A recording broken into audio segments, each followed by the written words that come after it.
بتحكي صاحبة القصة وبتقول اللي عمري كنت أصدقه إنه حاجة زي كده تحصل مع ابني. أنا عمري دلوقتي 40 سنة، متجوزة جوزي وكان بينا كل الاحترام وحياتنا كلها تفاهم وهدوء، مع إننا اتجوزنا جواز تقليدي جدا، ولا كان بينا قصة حب ولا أي حاجة من دي. علاقتنا الغالب عليها الاحترام، يعني هو بيحترمني وأنا بحترمه، واحنا في أول جوازنا كانت حياتنا عادية جدا، مفيش حاجة مميزة.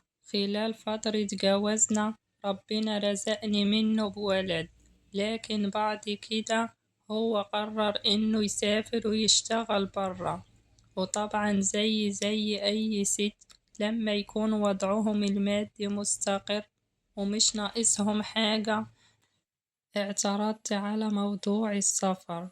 قلت له مفيش داعي، واحنا الحمد لله عايشين كويسين جدا ومش ناقصنا حاجة. لكن هو رد عليا كان انه السفر مش عشان الفلوس بس، في حاجات اهم، زي مثلا يكتسب خبرات جديدة وحاجات من دي. وطبعا هو عمل اللي في دماغه بعد مناقشات كبيرة ما بينا، لكن في الآخر صمم على اللي هو عاوزه. هو الصراحة قبل ما يسافر كان خيرني لو عايزة أروح معاه أو أفضل في شقتي في بلدي، وأنا اخترت بلدي عشان برضو أنا ليا شغلي وأهلي وكلهم جنبي.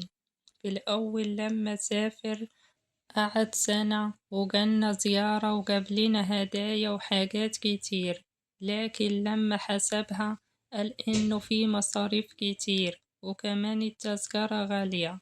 قال لي هخليها كل سنتين أو 3 سنين، مع إنه في الأول كان بيقولي إنه مش فارق معاه الفلوس، لكن دلوقتي بيقولي إنه في مصاريف كتير ولازم ينزل كل 3 سنين. بصراحة حاجة غريبة وما فهمتش فيها حاجة، وأنا كنت في حالي من شغلي لبيتي ومن بيتي لشغلي، وكل الناس ما تعرفش عني إلا كل خير.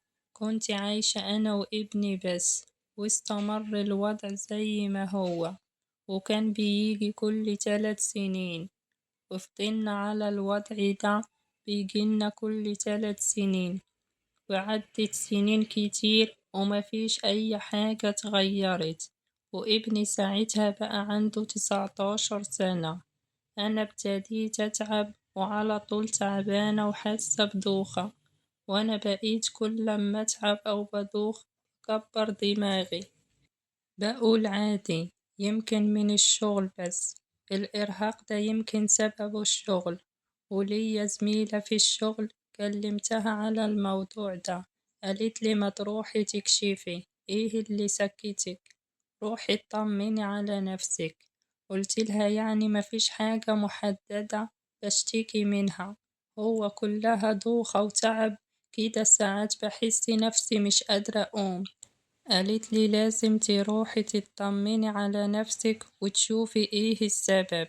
عملت بكلامها ورحت كشفت، ولما كشفت اتصدمت من الدكتور لما طلب مني تحاليل وحاجات كتير، وفاجئني اني باخد حاجات قلت له مستحيل اخد حاجة زي دي. والصدمة الكبيرة لما قالي انتي حامل. طب انا حامل ازاي وجوزي مسافر بقاله سنتين؟ ما كنتش عارفة اقوله ايه ولا رد على الدكتور. خرجت من عنده وانا مخي مش فيا، عمال افكر هو مين بيجي عندنا، مفيش حد غير ابني بس. بقيت شاكة في نفسي ومفيش حد بيدخل عندنا، مفيش حد أنا بروح له. ايه اللي حصل؟ ما كنتش فاهمة أي حاجة، بس الدنيا كانت بتلف بيا ومش فاهمة اللي أنا فيه. وبصراحة من غير ما أشكر في نفسي، أنا ست محترمة وفي حالي، ماليش في أي حاجة حرام. عشان كده فكرت كتير وما لقيتش حد غير ابني، مفيش غيره.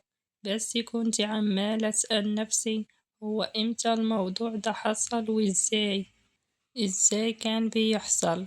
فعلا أنا كنت ساعات برجع من شغلي تعبانة، كنت بطلب منه مثلا كوباية الشاي أو القهوة أو أي حاجة من دي، وفعلا قعدت أفتكر إني كل لما كنت أشرب حاجة اللي بطلبها منه بنام على طول. عشان كده قلت لازم أهدى الأول وبعدين أروح البيت وأشوف لي أي طريقة أو أي حل عشان أعرف اللي بيحصل.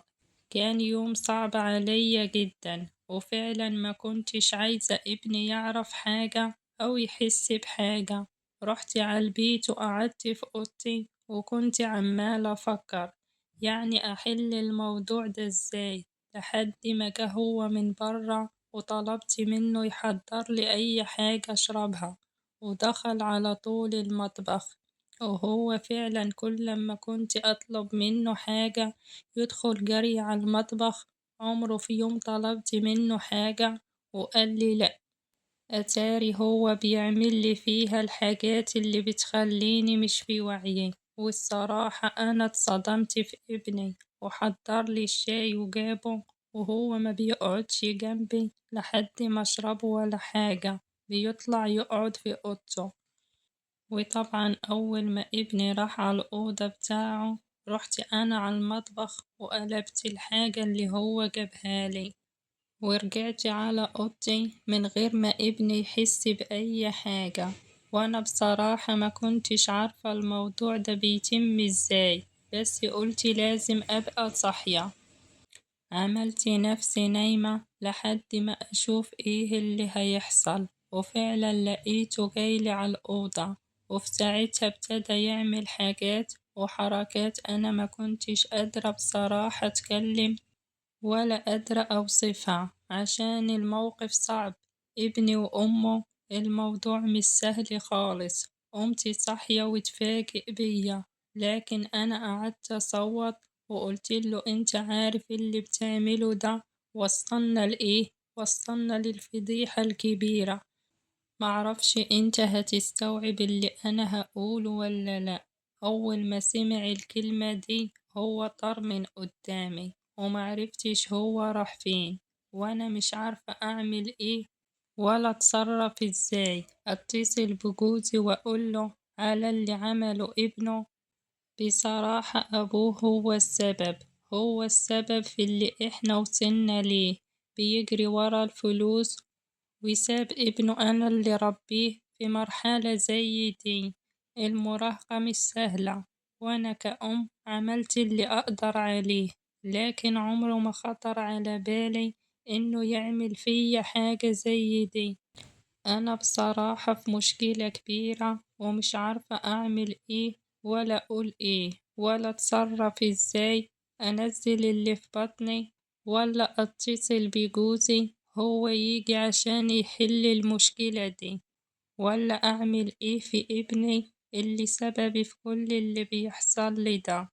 دلوقتي أنا في حيرة كبيرة، والموضوع ده عدى عليه أسبوعين وابني مش باين، ولا أنا عارفة أعمل حاجة ولا أحل المشكلة دي. ساعات بحس إنه ده مجرد كابوس وأنا هفوق منه، وأنا بصراحة مش عارفة أعمل إيه ولا أتصرف إزاي. وجوزي لحد دلوقتي ما يعرفش حاجة عن الموضوع ده، ولا يعرف إنه ابني مش في البيت.